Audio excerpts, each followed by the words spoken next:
and you looked me straight in my eye and you told me I've been doing well, I could look at you, and based upon what I see, I knew you were going to be positive. I was just waiting for you to tell me. And you're smoking a cigarette, you show up late, and you're cursing in my courtroom.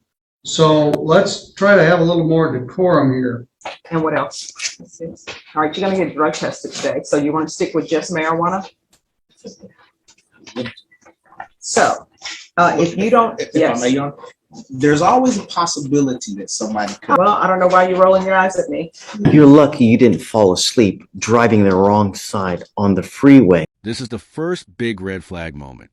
When a judge starts talking about people dying, that's not exaggeration. It's the court framing reckless behavior as a public safety threat. Judges do this deliberately to reset the seriousness of the room. Question for you watching. When a judge goes as hard this early, do you think leniency is already off the table?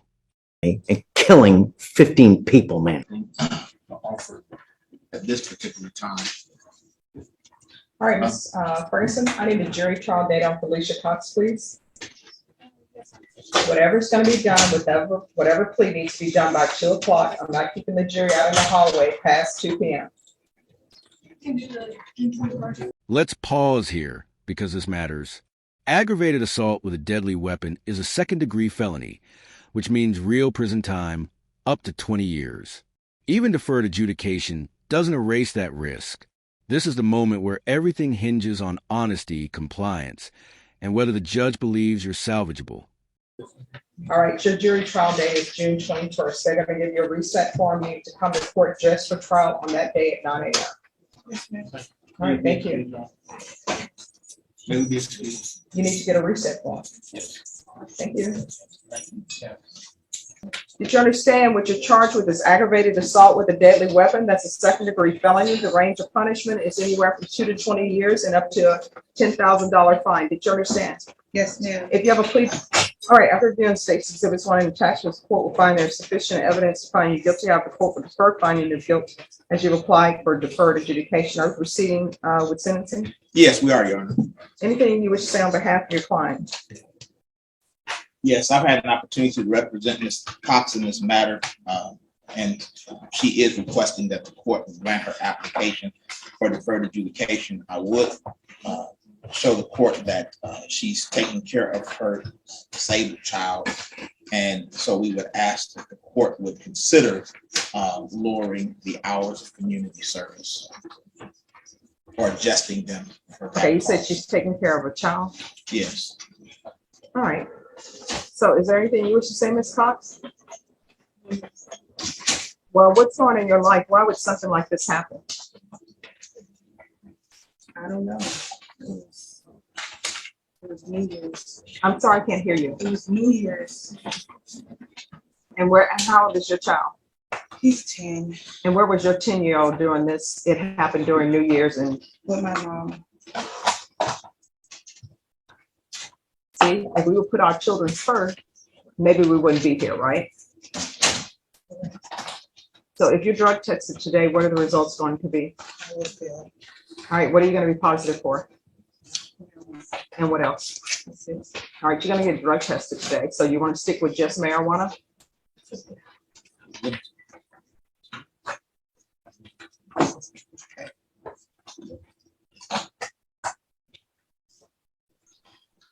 Says marijuana. All right, so here's the thing. If it's more than marijuana, we're going to have some issues because you're being dishonest with me. When I place people on probation, my goal is for them to be successful on it. So if you don't, yes. There's always a possibility that somebody could. All right, well, let's do this. What's the possibility that you may be positive for something other than? This is where defendants usually lose credibility. Notice how the list keeps growing. Marijuana, cocaine, meth, fentanyl, maybe. Judges hear this all the time, and it signals evasiveness. Let me ask you, if you were the judge right now, would you believe this explanation, or does it sound like panic setting in? Marijuana because maybe somebody put something in a cigarette that you didn't know about. Maybe cocaine. All right, so there's a possibility that it may be cocaine, and what else? That again, that someone may have put in a cigarette that you know nothing about. Okay, so cocaine, meth, and marijuana, and what else? Are you sure? All right. They're always lacing the stuff with fentanyl as well. Oh, there could be other things, it could be other things. Okay, all right. Because I don't, we have drug testing that we can do here today. And we can get an answer from me right away. This is one of the most powerful courtroom moments. The judge just tied drug use directly to child safety. Once that happens, the case isn't just criminal, it's parental. At that point, the court's priority shifts from punishment to protection. This is where custody, supervision, and long-term consequences collide. But I don't like to spend money unnecessarily if we don't have to. I understand. All right, are you employed? No, ma'am, I take care of my disabled son. All right. So we're gonna have to come up with a better plan because I can't have someone who may be on marijuana, cocaine, and methamphetamine taking, well, I don't know why you're rolling your eyes at me. Your Honor, if I may, Mhm. I think it's an unnatural or a natural demeanor or disposition of her. She tends to do it at all times. Okay, here's the thing. I understand, and I understand that people make, no problem. I understand that sometimes people are nervous, but I can't have her, until we get this drug problem under control, I can't have her having unsupervised contact with a 10-year-old. So you're not going to be allowed to be alone with him. You understand? Yes, ma'am. So I want you to be honest with me. Are you really taking care of him, Yes, or it's ma'am. his grandmother? No, me. All right. So does his grandmother know all this that's going on in your life? No, ma'am. All right. So do you have a significant other in your life? No, ma'am, it's just me. All right. So this is what the court is going to do. It's going to be 2 years deferred adjudication, $1,000 fine, probated. I'm going to want her in felony drug court. You're going to be referred to felony drug court. And this dancing that you did with me about something that may or may not be in a marijuana cigarette, don't do this with them. Yes, Just be upfront and honest with them because you really need the help. Because otherwise, you know what's going to end up happening? You're going to end up losing custody of your son. Okay? yes, ma'am. So I want a referral to felony drug court. I'm going to want the UA hotline until accepted. And can you let felony drug court know this is an emergency? Yes, Your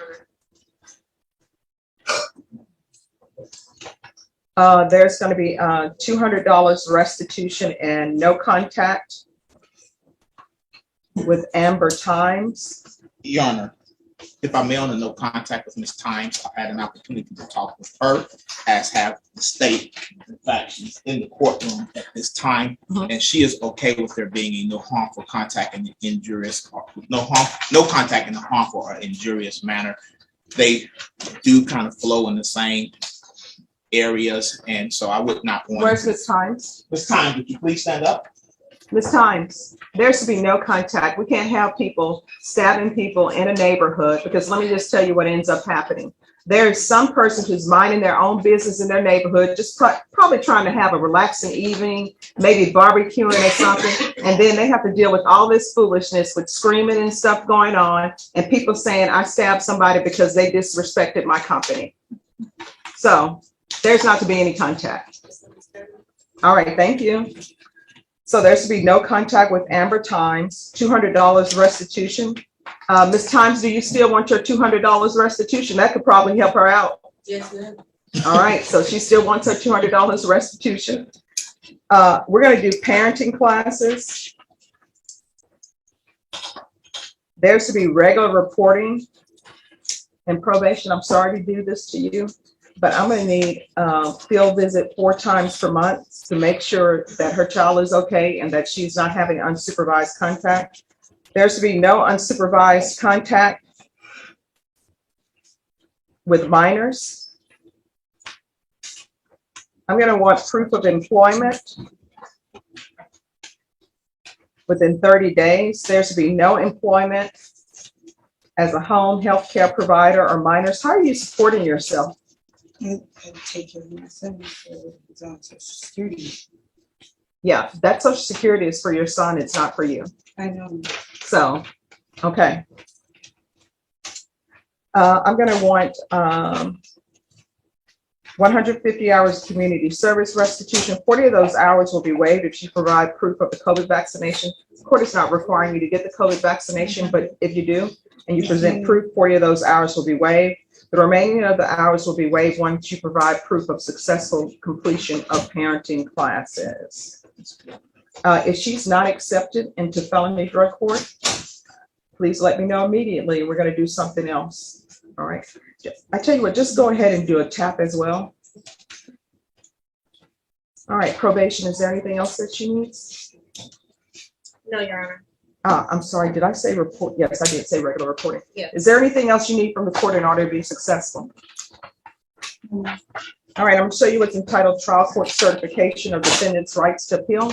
Did you review that document with your attorney? Did you understand it and did you sign it? All right, because this is a plea bargaining agreement, because I followed your plea bargaining agreement, and because you waive your right to appeal, you do not have the court's permission to appeal. Do you understand? Yes. All right, you're gonna have to do better for your child. State, what are you doing with 2020 CR 4845? Judge, it will be dismissed, but not sure in what form, but we plan to get rid of it All right, when is that gonna happen? today. All right, thank you. Yes. And Judge, we have impact statement, so Is this an impact statement from the person who wants to have contact with her? she doesn't want to have contact. She didn't care either way. Oh, there's no, she says she has nothing she wants to say. Is that correct? Thank you, Ms. Tynes. Have a great day. Thank you. All right, thank you.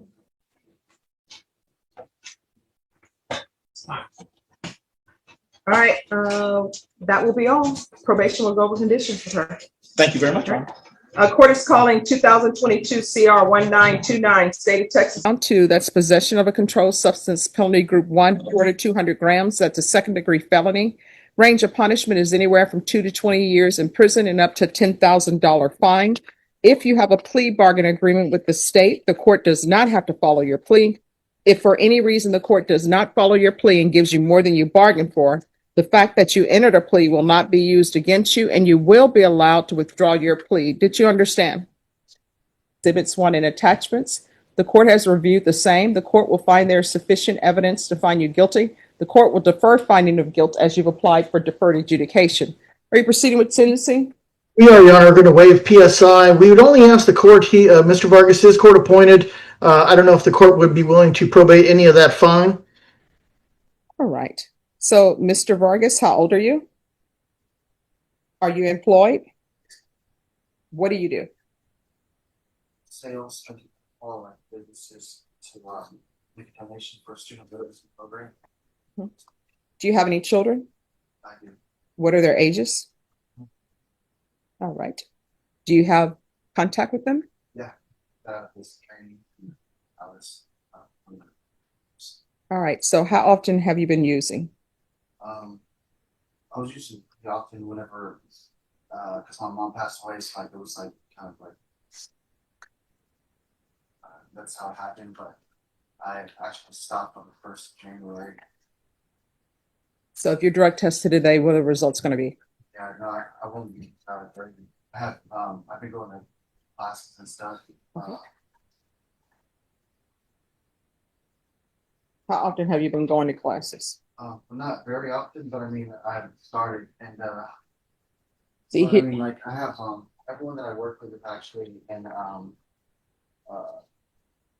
like they're in I guess you know, not using stuff, they're going to classes, they're living in sober living houses, and I mean, I just really don't have any want to use because in this I live the life that I'm trying to live, and it was just like a mistake, misjudgment on my end. All right, not mistake. We're making choices here, right?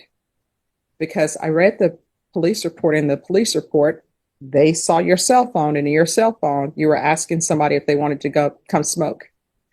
So these were choices that you were making.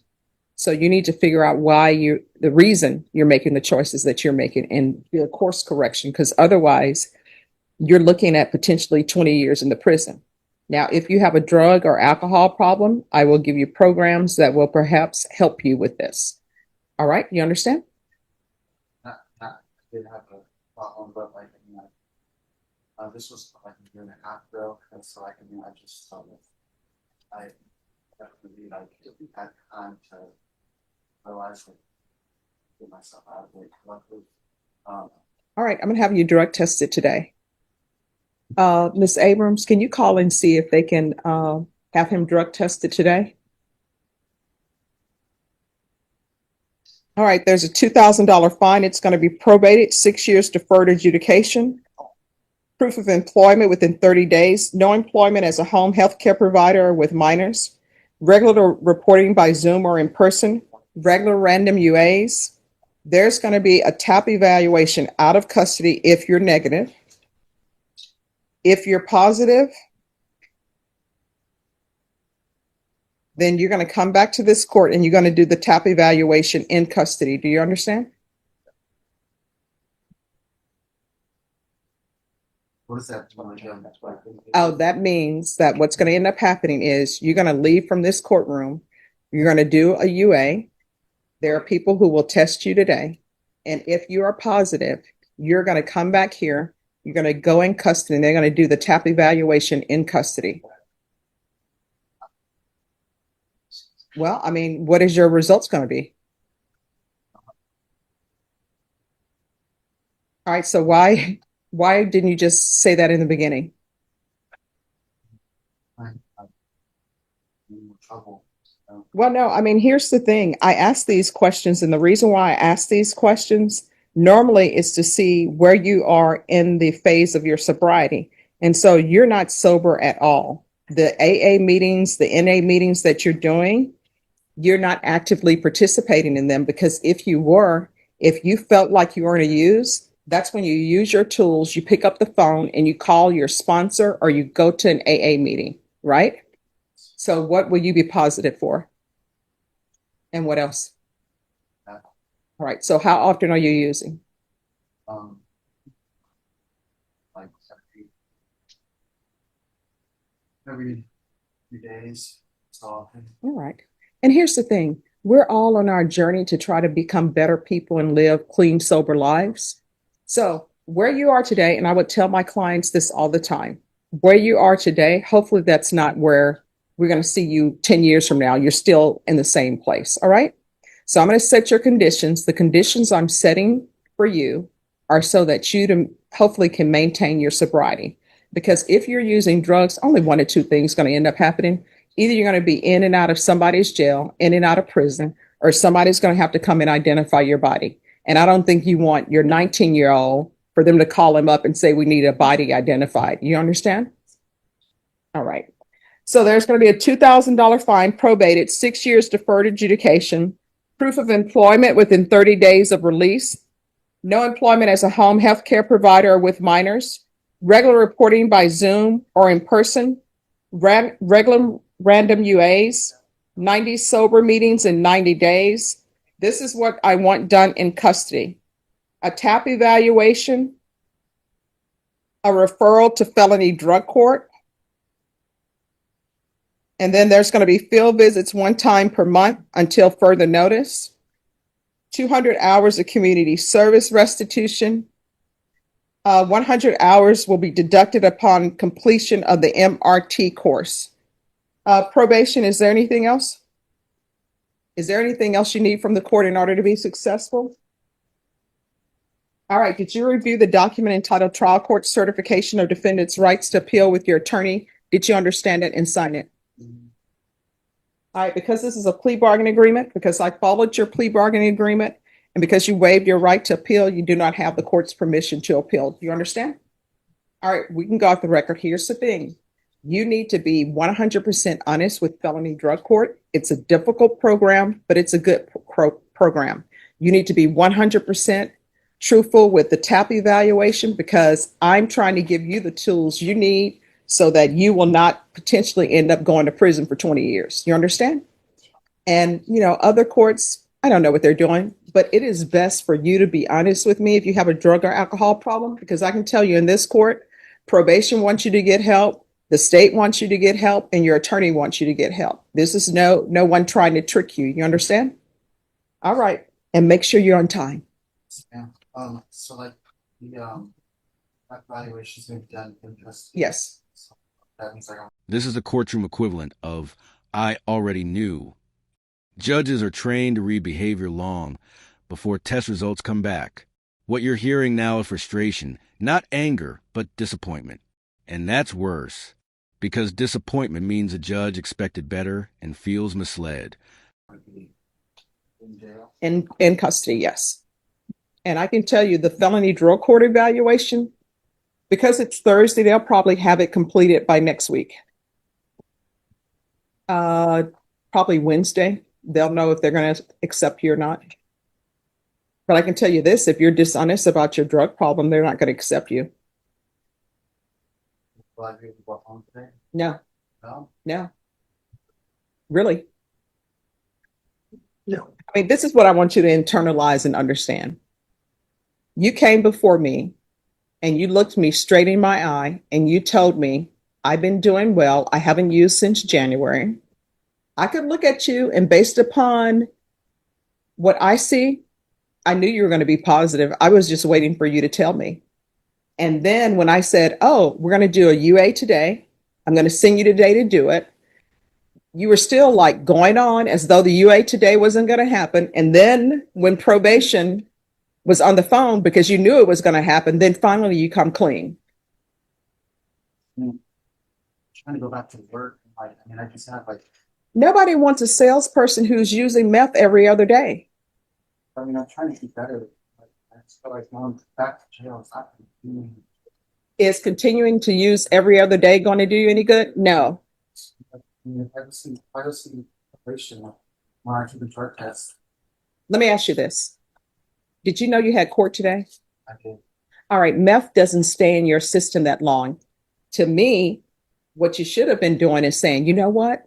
I know I have court today. I'm going to be on time for court. And the week before, I'm not going to do any drugs because I want to have a negative UA. You couldn't do that.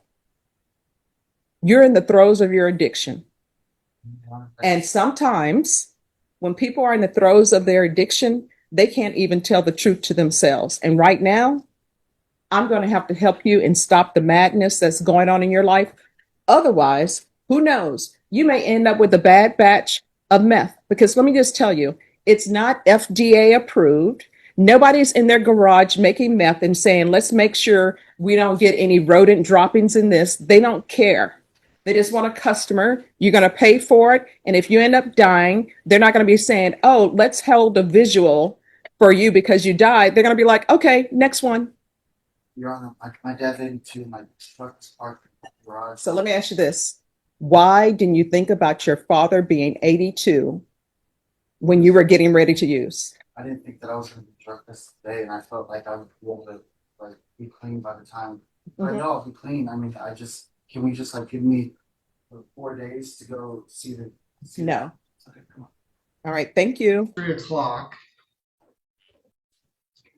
And we have 6 zoning matters in the matter of People versus Michael Kling. Mr. Timothy Reed is here on behalf of the city of Sturgis, along with their zoning administrator. No sign of Mr. Kling. No, we'd had some contact with him. Mr. Pritchard from the building department had been in contact, and then he kind of stopped communicating with us. So he personally was served of this notice. Oh, Deputy Teller, do you have a Michael Kling out there in the hall anywhere? Any customers? Kling, K-L-I-N-G.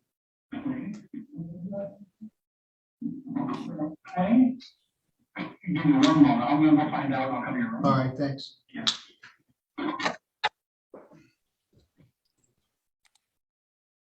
All right, do you have Mr. Pritchard in the office there with you? I do, Your Honor. This is Mr. Pritchard, the building administrator for Sturgis. Oh, sir. Mr. Pritchard, would you please raise your right hand?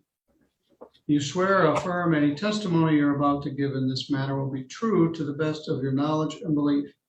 I do. And would you state your name for the record? William Jacob Pritchard, Jr. You go by Will. I do. What's your position? Director of Community Development. Does that include zoning enforcement for the Yes. city of Sturgis? Building, planning, zoning.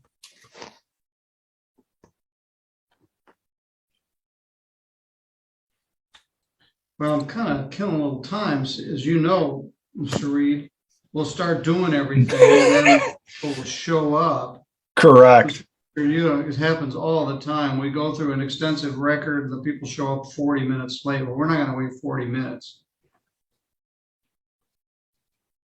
This is not a, Mr. Kling actually resides on the property. He did have a little, I guess, kind of a unit that he would try to rent, but it's not a landlord situation where somebody else owns the property. Has this property been condemned? The one unit has, we have been working with Mr. Kling to get his other items fixed, which he has not.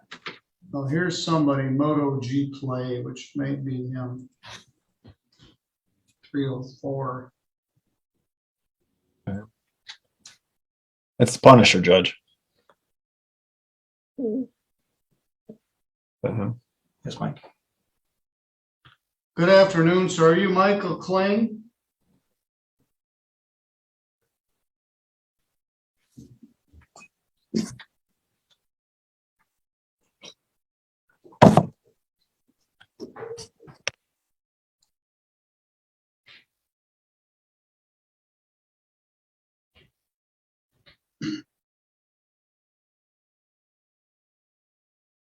All right, you need to unmute your microphone.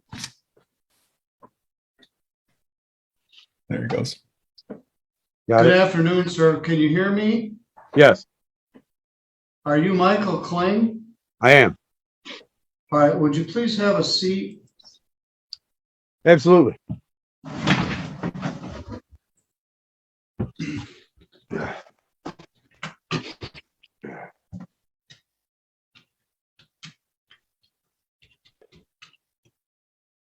All right, you're late for your hearing. Let's pretend like we're having a court hearing where people are respectful. Will you please take your hat off? Yep. All right. This matter is being recorded and it is on the live feed, being live streamed on YouTube, and it is on the Zoom platform. Mr. Kling, this matter was set for 3 o'clock. We've been sitting here for 5 minutes waiting for you to show up. You got cited on 6 separate occasions for a property at 303 South Nottawa Street for multiple violations of the Sturgis zoning enforcement ordinance. Would you please raise your right hand? I put Mr. Pritchard under oath. Might as well swear you too. Can you All right. raise your right hand? Yep. All right, I can't see it, but I'll take your word for it. You swear or affirm any testimony you're about to give here will be true to the best of your knowledge and belief. Absolutely. All right, thank you. Where are you now? At 303 South Nottawa? Yes.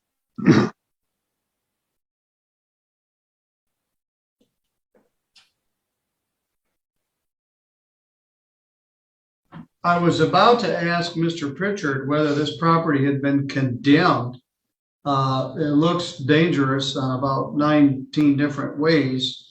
Mr. Pritchard, what's the status of that? As I was saying, we were working with Mr. Kling on bringing these items into compliance, and he has not. I went by there last week to condemn the house, and he had told me at that time he was working with an electrician to get the electrical fixed, and he was supposed to have it done by last Monday, which he did not. Well, I'm waiting on state inspector. I had reached out to the electrical contractor, and he said he was called off by Mr. Kling to come over to do the work, but they still came over to his house, knocked on the door, and left a card that same day. I haven't received a card. I haven't seen him. I've been waiting for Byler to show up. I've been waiting for a state inspector to show up. Is this a single family dwelling? Yes, it is. It's a 2-family dwelling, sir. There's an apartment on the north side. Yeah. Apartment where?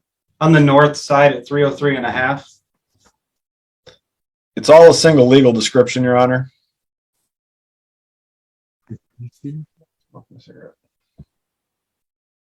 There are 6 separate citations. I guess we could go through them one by one, but. Well, at this point, Your Honor, I guess procedurally wise, Mr. Kling was issued these summons and complaints on October the 15th of 2021. He has never responded, never contacted the court I contacted the court. The court was behind. He had almost 90 days to even respond. He never did. Mr. Kling is in default on all of these actions. Actually, I have the building's been removed. Most of the garbage has been. Just a minute, Mr. Kling, I'll give you a chance to speak too. Yeah. And so the issue is, I mean, he's responsible for the action as he's defaulted on those. He's not filed any motion or pleadings or otherwise per court rule to set aside or remove the default. And at this point, they're still in violation. What we're simply asking the court for today is an order of compliance that he bring these into compliance within 30 days. If they're not brought into compliance within 30 days of today's date, the city may, at their discretion, cause the remediation of any hazardous condition or repairs be made and the same be placed on the tax roll, as well as cleaning the property. There's a number of vehicles there. I believe pictures were attached to some files. And so that's what we're asking for today. I mean, the city's been more than willing to work with Mr. Kling. If you can see, October 15th to March 9th it is quite a bit of time to work with him on this. And they're still, I mean, the city has been over here. A lot of it's done. But and if it's done, then the city will sign off on it at this point. Well, Mr. Kling, another thing we don't do during court is smoke. I know. I apologize. Cigarette out. Yeah. I think maybe in the future I'd better have you come live and in person. That's fine. Time and you won't wear a hat and you won't smoke and. All right. So there's 6 separate counts. Each ticket contains a number of photographs showing what deplorable condition this property is on the inside and out. There are there appear in the photographs to be electrical violations, plumbing violations, mechanical violations. It looks like a fire waiting to start. Sanitary violations. I think one of the pictures shows a generator on the inside of the house. Filthy bathrooms.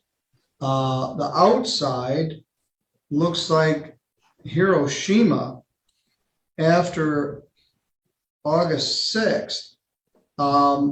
The ground is scorched of any vegetation. There are junk vehicles all over the place. Some may be operative, some may be not. Those pictures were taken some time ago. So this property didn't get this way overnight.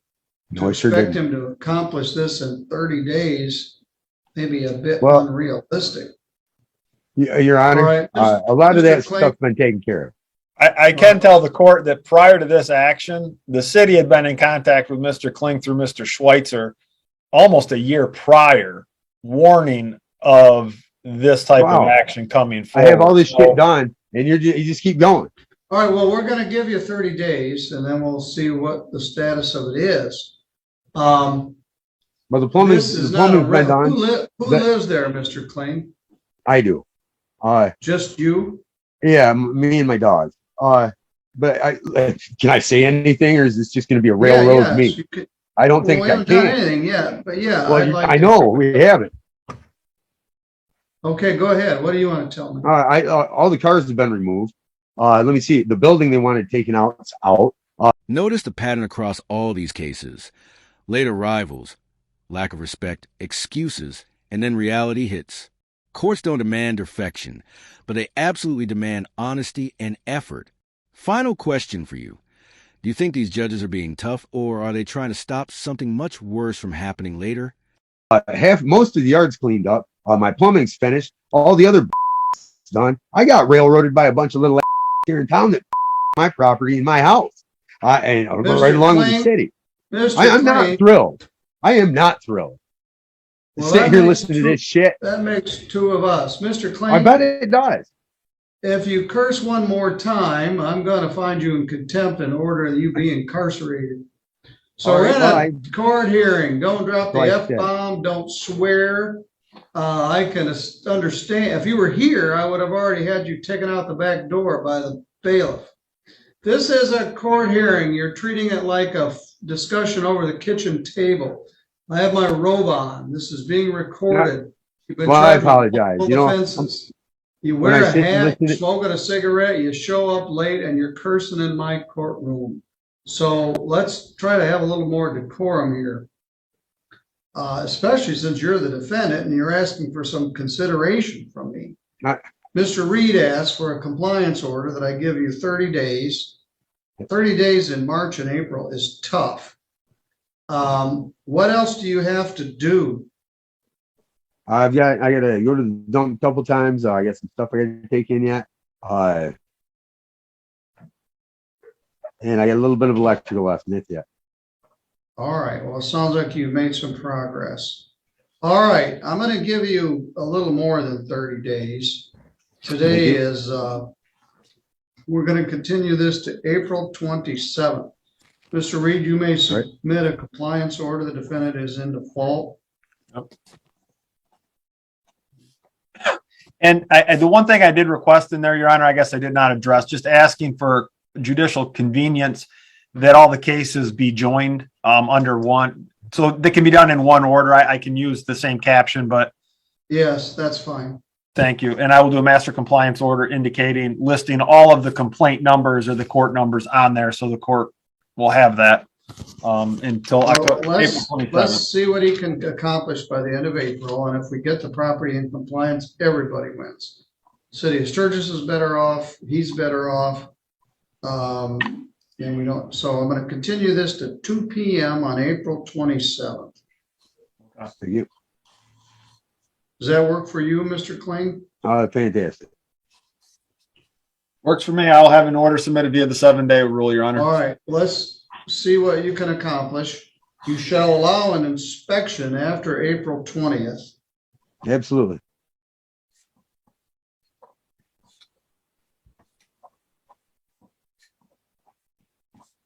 If somebody other than you and your dog lived there, I might be more strict, but I'm giving you some leniency since you're the only one there. That's fine. Your dog doesn't have any choice, but I don't want this house burning down or blowing up or yes. There is an issue. One of the issues is, so the 303.5, so the half side, which is the other dwelling that Mr. Kling does not reside in, that it's kind of the apartment portion, has been tagged by the city as uninhabitable. The city is intending to tag Mr. Kling's 303 based on the electrical and the plumbing violations and the generator and the other issues going on there, because none of those inspections have been cleared and they deem them an imminent safety hazard. So we have no problem with him being on the property to fix the property and working on the property. But as far as residing there and running that generator, the city does have issue with that, and it plans on tagging it and placarding it for the property maintenance code. And what generator? National code. Well, that'll be a separate issue, I guess. Might have been helpful if that was done already, but it isn't. So well, I'm and I appreciate that, but I think in the city's defense, Your Honor, they've heard a lot of what Mr. Kling has told the court today in the past, and none of it's come true. So this has been, I've been involved in this case for about a year with the city. So, all right, Mr. Kling, I'm going to set this for further hearing for April 27th at 2 p.m. Thank you, sir. Appreciate that. And I'll give you a little more than 45 days to see if you can get the stuff into compliance. The problem is, I just learned this at the same time you did, the city may be, in essence, condemning your house until some of those things are done because it's the only thing I'm waiting on. I was waiting on the state inspector. I never called off any appointment. I've been waiting for these guys to show up. I'm not sure where that's going, but this part will be April 27th. All 6 complaints will be joined in one order. Thank you. All right, Mr. Kling, do you work days? Am I taking you away from your shift or anything? No, I work in the afternoon. So. All right, very good. I'll see you at 2 o'clock. 2 o'clock on the 27th. Okay, thank you. Fantastic. Thank you. Will cause you have the right to remain silent. Anything you say can or will be used against you. You have the right to have an attorney present. If you cannot afford one, one will be appointed to you. Okay. On August 25th, 2024, multiple reportees called in to report defendant driving on the wrong side of the road and swerving on the roadway, striking the curb with the vehicle. The deputy observed the defendant's vehicle stopped at a red light. When the light turned green, defendant stayed stationary at the green light for approximately 8 seconds before proceeding. The deputy followed the defendant into a dead-end street where he observed the driver strike the curb 3 times. Deputy observed 2 vehicles following the defendant, and people in those vehicles were pointing at the defendant's vehicle.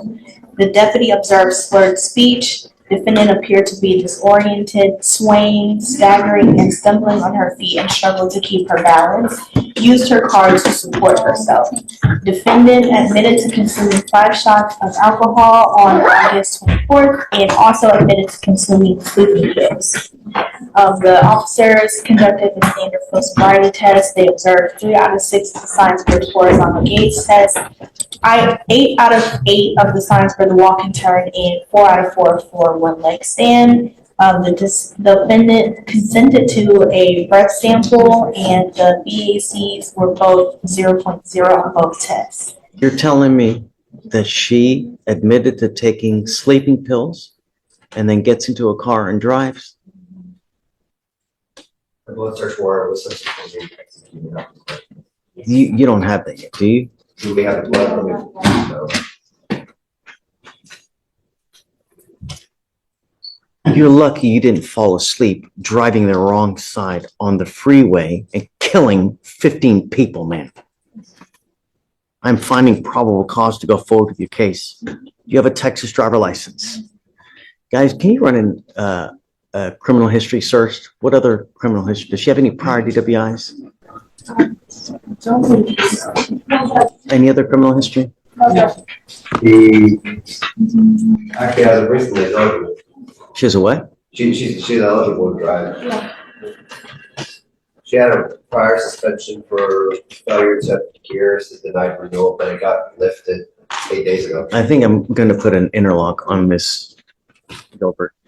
I'm ordering you as a condition of your bond not to drive any vehicle that doesn't have an ignition interlock on it. If you're caught driving a vehicle that doesn't have an interlock, you will go to jail. We will not give you any more PR bonds. I'm ordering you now not to consume alcohol or illegal drugs. I will randomly test you like crazy. If I find that you're using anything whatsoever, into jail you go, no more PR bonds. What do you do for a living, Miss Gilbert? A stay-at-home mom. How many kids do you have? You have 2 kids. How old are your kids?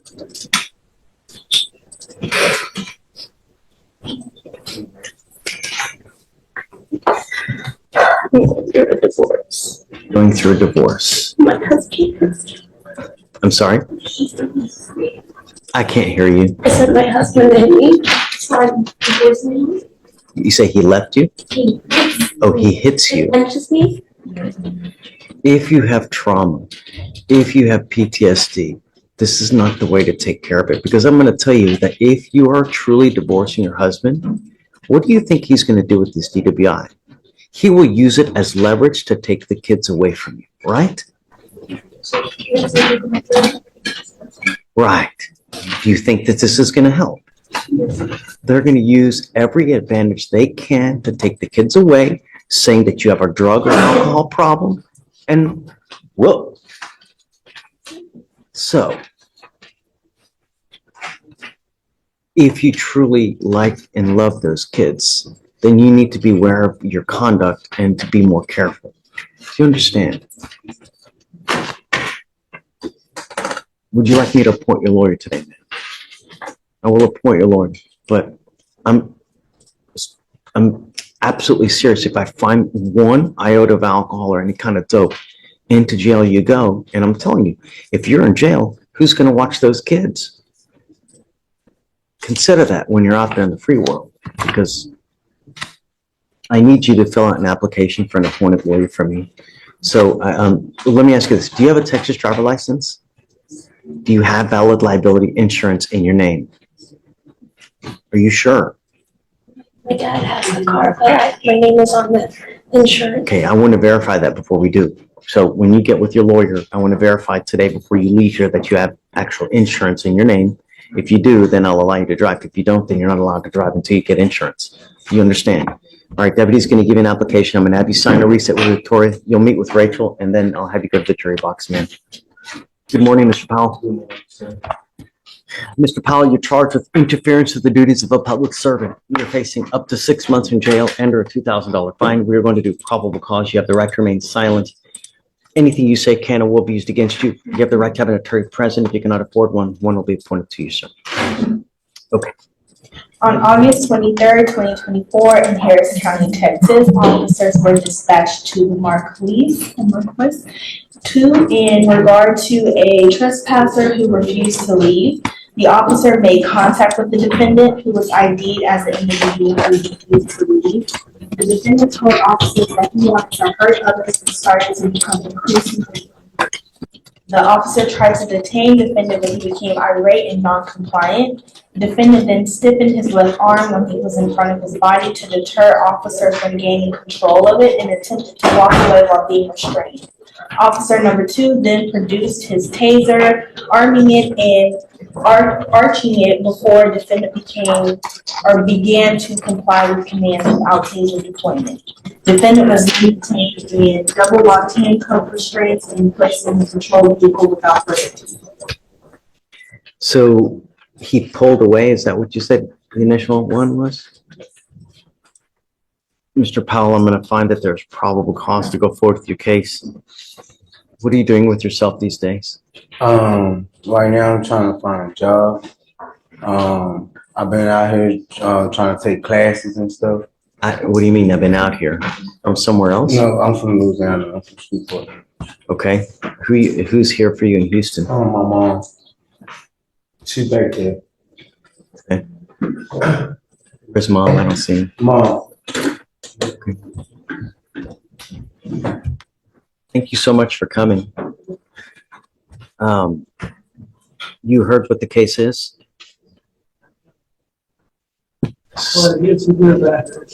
Would you like me to read it again? Yes, sir. Okay.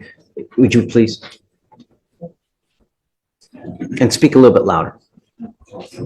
On August 23rd, 2024, in Harris County, Texas, officers were dispatched to a apartment complex in regard to a trespasser who refused to leave. Officers made contact with the defendant, who was identified as the individual that refused to leave. The defendant told the officers that he wanted to hurt others and started to become increasingly angry. Officers tried to detain the defendant, but he became irate and non-compliant. Defendant stiffened his left arm while it was in front of his body to deter officers from gaining control of it and attempted to walk away while being restrained. Officer number 2 then produced his taser and arming it before the defendant began to comply with the commands without taser deployment. Defendant was then detained in double locked handcuff restraints and placed in the patrol vehicle without further incident. What complex is this? Is this where you live or a different complex? Okay. Don't go back. Yes, sir. If you go back, nothing good is going to happen. They're going to see you. They're just going to harass you even more. You know what I mean? Yes, sir. It's just not worth it. Where do you guys live now? Okay.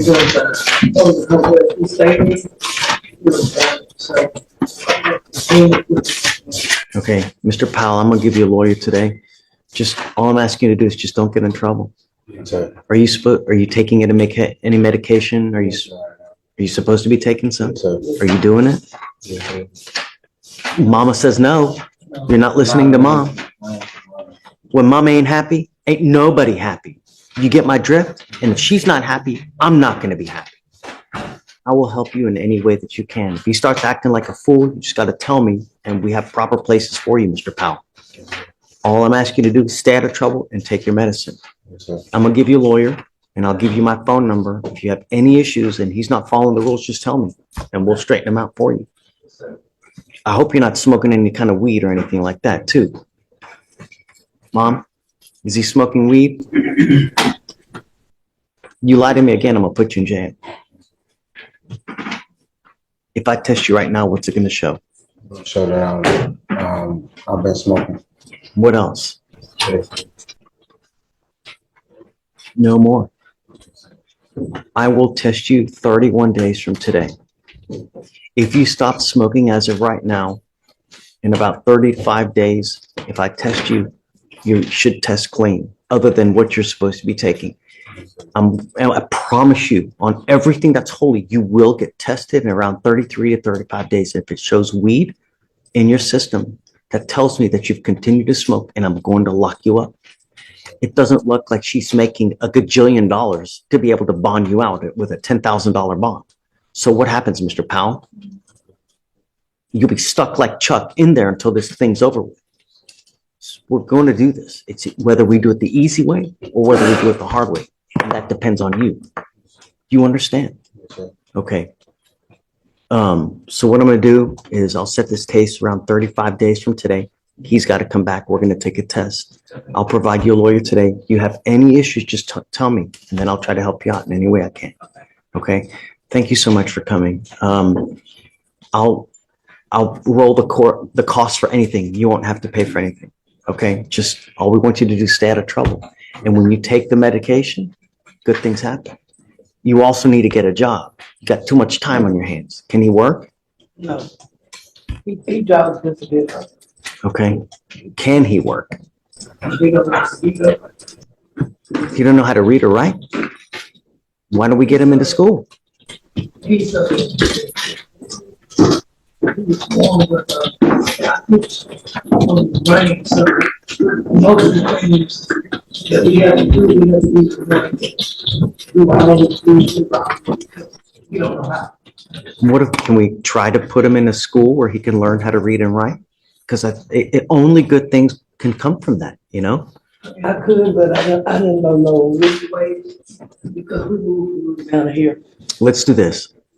With the lawyer that I'm going to give you today, we have a manager assigned counsel, and we have services that we can try to help you find ways to find particular schools for him to try to better himself. That's what you need to do. When you have too much time on your hands, you become self-destructive, Mr. Powell. That's what happens. And you can't do this for the rest of your life, because you're going to either end up in jail, you know, dead. You need to, because she's not going to be here forever. You're going to need to learn to fend for yourself at some point. No better than right now. You're not going to be here forever. Once you're gone, how's he going to take care of himself? Right. You got to learn now, Mr. Powell, before it's too late. We do that now. All right. Okay. I'm not going to send him for a drug test now because I know he's going to be dirty, but we'll send him in around 35 days. If you can reach out to the MAC, we'll figure out who's going to get him, and then we'll figure out the services from there. I'm going to have you sign a reset with Victoria, and then I'm going to have to take you a seat in the jury box while we find you somewhere, Mr. Powell. And then we'll stay in touch to try to work things out to make things better for Mr. Powell, okay?